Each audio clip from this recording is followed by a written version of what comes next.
মোদিবাবু আর কত মিথ্যাচার করবেন? ভোটের রাজনীতিতে ফায়দা তুলতে শেষ কিনা দুর্গাপুজোকেও ছাড়লেন না।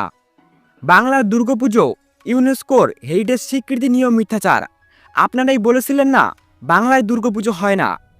এখন কেন উল্টো কথা? এখন বলছেন বাংলার দুর্গাপুজো আন্তর্জাতিক স্বীকৃতি পেয়েছে কেন্দ্রের উদ্যোগে।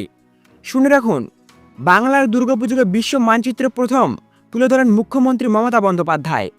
তার একান্ত প্রচেষ্টাতেই বাংলার দুর্গাপুজো ইউনেস্কোর ইনট্যাঞ্জিবল কালচারাল হেরিটেজ তকমা ছিনিয়ে এনেছে।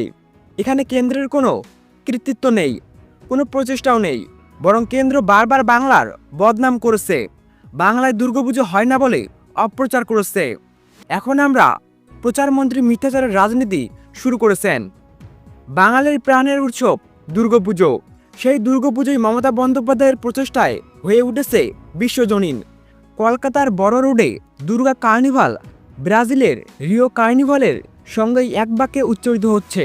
তারপর অনুদান প্রদান, কর্মসংস্থান, পরিকাঠামো তৈরির মাধ্যমে রাজ্যে অর্থনৈতিক প্রবৃদ্ধি ঘটিয়েছেন, লালন করেছেন বাংলার ঐতিহ্য সংস্কৃতি। তার ফলে এসেছে বিশ্ব স্বীকৃতি। আর এই স্বীকৃতি আদায়ের জন্য নিয়ম মেনে আবেদন করে গিয়েছেন মুখ্যমন্ত্রী।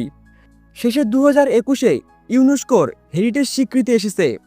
অতুলনীয় এই স্বীকৃতি, ঐতিহ্যের স্বীকৃতি ইউনেস্কোর বিবৃতি দিয়ে জানিয়েছেন দুর্গাপুজোর সময় বাঙালির অর্থনৈতিক, সামাজিক এবং ধর্মীয় সমস্ত বিভাজন মুছে যায়।